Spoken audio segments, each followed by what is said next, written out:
This video is brought to you by Skillshare, an excellent learning platform which we'll talk about later. Today I'm super excited because today we're talking about 10 more mods you can do to your Back to the Future car. The last video had so many comments that I just loved reading through, so alongside some of the mods that I have done for this video, I even took some of the mods that I saw in the comments section. And once again, some of these mods will be available over on my website if you guys were interested in doing some of these mods yourself. Last time we focused heavily on Back to the Future 3, putting the car on some rails, and even though I love that model, I definitely hinted in that video of this car not being quite up to the standard that I want it to be. Though saying that, I do want to reiterate that if you were a Back to the Future fan and you like the DeLorean in any way, when this car becomes available again because it's still sold out, do pick it up because it's 100% worth getting before this set skyrockets when it retires. But without further ado, I think we should jump in and take a look at some more of the things that I have done to this model. I think I'm going to primarily focus on Back to the Future 1. I think this is definitely the most beloved in a general sense, and although I covered it a little bit in the previous video, I've definitely got a lot more to add in this one. Now obviously some of these mods are accessories and some are done to the car itself, so along with that plutonium box that I made in the previous episode, I also thought it cool to add more accessories to go alongside your Twin Pines Mall scene.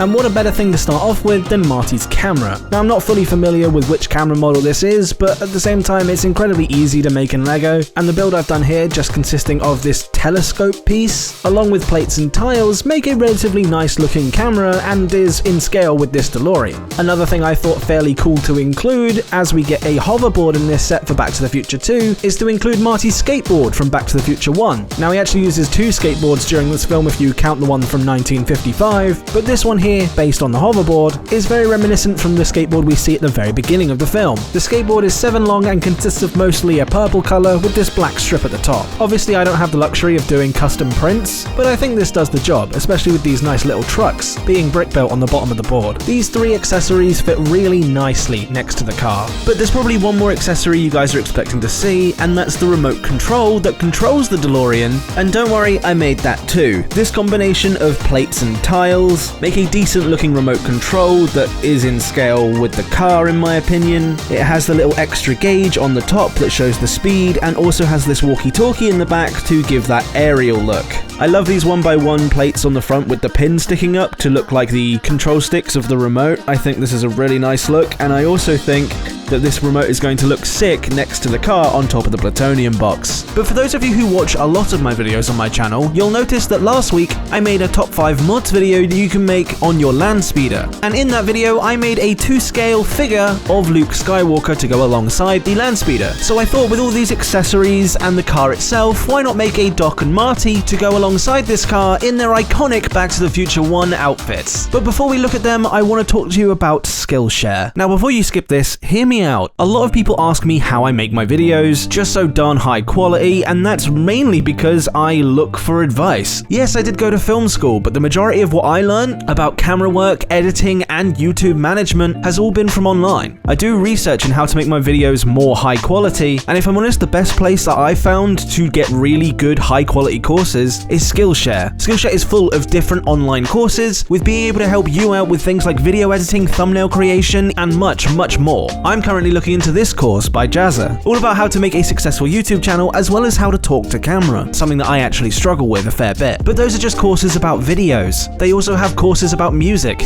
graphic design, and illustration. I mean, after this course, I plan to use Skillshare to refine my drawing skills, or maybe even start trying to make music again. New courses are added every week, and it's all ad-free. I strive on this channel to talk about people who I truly back, and I've used Skillshare loads in the past, and I highly recommend you guys check them out by clicking the first link in the description below, where the first 1,000 of you who click that link will get to try Skillshare free for 1 month. So you're losing nothing by clicking the link. Go and check it out and tell me in the comment section what you guys think of it. Thanks once again to Skillshare for sponsoring this video. Back to the figures. As for these figures, I'm super excited to show them off because that Luke from my previous land speeder video, you guys seem to really enjoy, and I think making a Marty and Doc in the same scale as the DeLorean is another fantastic idea. Now these are the figures, and like I say, the instructions for these guys will be available over on my website, tommycbricks.com, if you guys wanted to build these yourself. And although the instructions don't really cover the accessories, they're small enough enough to where you can probably just look at them and build them. But these figures are amazing. Like I say, they are in scale with the DeLorean and look frankly fantastic alongside of it. The challenge with these figures is they were a lot smaller than Luke's, so trying to determine the scale, just based on doing some loose math and looking at the films a bunch of times, I think it's safe to say we've got a pretty good scale going on here. Let's start with Marty McFly, as I do think he's the cooler of the two. As you can see, he's in his iconic outfit from Back to the Future 1, even having details like the calculator watch on his wrist, and is perfect for the accessories that I mentioned last time, these ones being from Firestar Toys, and is a great scale for these type of items. Just like the Luke figure, these figures are built for display, but you can pose them in a lot of different poses, even creating some of the iconic poses from the posters, and the detail I've tried to provide in things like the hair really give you an indication of who this character is meant to be, even though they don't have faces because they're inspired by the characters from Miniland. The Doc is pretty much the same, he is in his hazmat outfit from the same Twin Pines Mall scene. The main difference between the Doc figure and the Marty figure obviously being the outfit and the fact that he has a tool belt on his hip, and if I'm honest, even without the car, you can really tell who these characters are meant to be, especially with the remote in his hands. Again, like the Luke Skywalker figure, these characters are a bit more delicate, as just to maximize the detail, there's a fair few one-stud connections, but you can see they easily survive a shake test, and all of this without affecting their range of posability, like shoulder joints, a waist joint, and really good knee joints. The only downside I will say about these figures is they are designed to go primarily outside of the car. There is no way of getting them to sit inside of the car just due to the way that the seat is made, and the fact that DeLorean seats are usually quite low to the floor, and the fact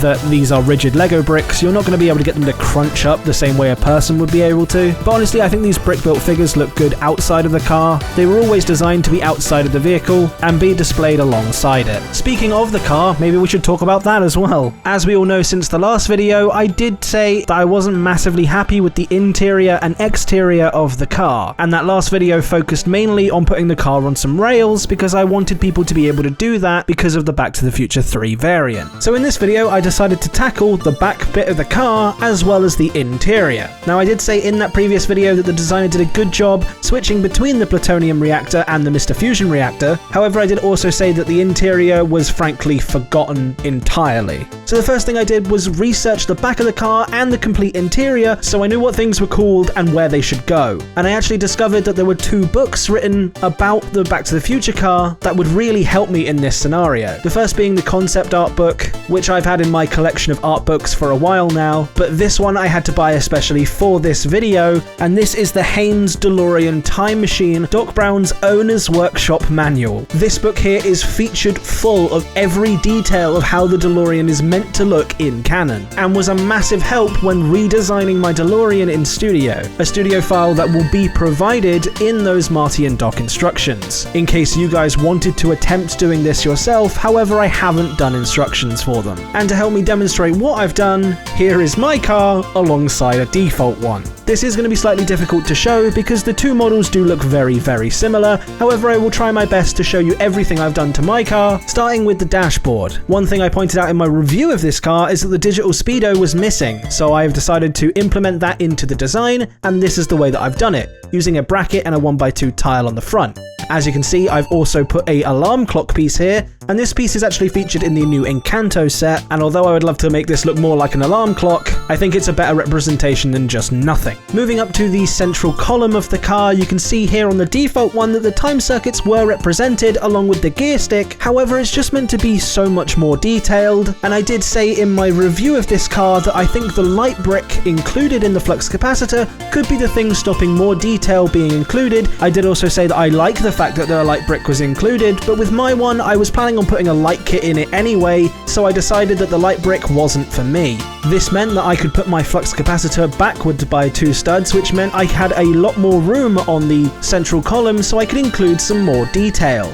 Here is what the detail is meant to look like coming straight from the book, and here is what my detail looks like in the center of my car. I know it's hard to see, but I'm trying to show it off in the best way that I can. But you can see I've changed the gear stick to a microphone piece rather than a holder and microphone piece. I think this is just a more accurate scaled gear stick, and I've also included the white paneling underneath the time circuits alongside the 2 big buttons and the gold box that's right before the flux capacitor. Speaking of the flux capacitor, you can see that mine is the same build, meaning that you can actually see the opening if you look close enough from the back of the car. But before we talk about the back, there was one thing that I definitely wanted to do, which was fix that back wall. Now unfortunately many people have actually tried to include things like the Christmas tree, with no avail, mainly because the door hinges don't really allow detail to be put on the back. But using this configuration of parts, I managed to figure out a way of adding that back detail on both sides of the car and still have the door hinges work absolutely fine. You can see here that I've added the fire extinguisher, the Christmas tree, and some other piping details. And unlike the original model, this just makes the model feel a lot more complete when you're looking at it with the door open. Speaking of which, if you wanted to keep your doors open without really changing any of the structure, you can use one of these older pins. Now I wish there was a much better way of doing this, but adding in that back detail meant I couldn't work in some form of lift arm solution,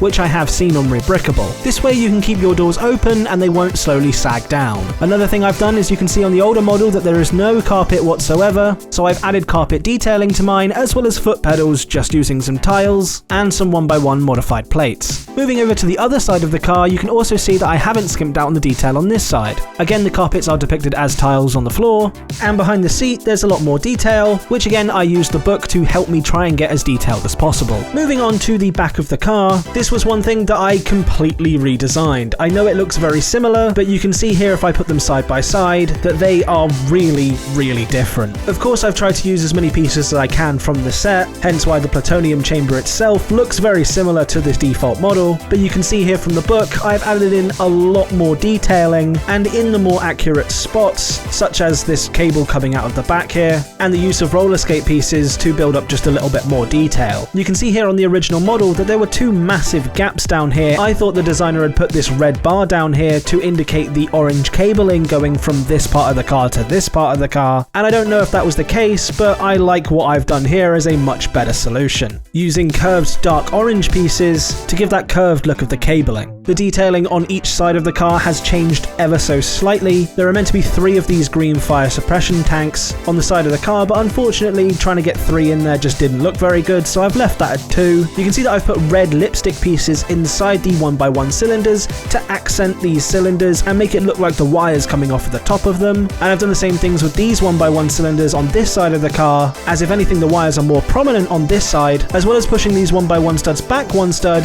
to add these 3 little extra studs here, as there's meant to be 6 cylinders on this side rather than just the 3. Another thing I really like about this model is that nothing has been taken away necessarily due to the modifications I've done. Yes, if you were planning on putting the Mr. Fusion on the back, I haven't attempted that yet, so it might be slightly more difficult to add the Mr. Fusion now that I've done these modifications to the back. However, you can still add that hook piece on, as I've left that attachment point completely untouched, so you can attach the hook no problem. And the last thing that I've done to my car is something that I want to end on. After designing all of the things that I wanted to do on the interior of the car and the figures, I did decide that I wanted to light up this car. You guys will have seen a preview of this in the review and the first mods video where I just lit up the headlights. I liked this so much that I wanted to go ahead and light up the rest of the car, so I used lighting components from my favourite lighting company, Light My Bricks. Now Light My Bricks do make a custom kit for this car, but I have used their lighting components as I just wanted to light up a few key areas of the DeLorean, being the headlights, the Christmas tree, the flux capacitor, the rear lights, and the license plate. I've tried really hard to hide all of the wiring underneath things like the back component section on the back of the car. All of the flux capacitor lights go underneath the car, and everything is wired up and hidden underneath the bonnet, along with this dimmer board, so I can choose the brightness of the LEDs all throughout the car. Everything for now just lights up static, apart from the flux capacitor, which does mimic the way that the flux capacitor actually lights up in the film. I used one of their sequence effects boards to pull this off, and although now it looks amazing, it was incredibly difficult to get all of the wires in there.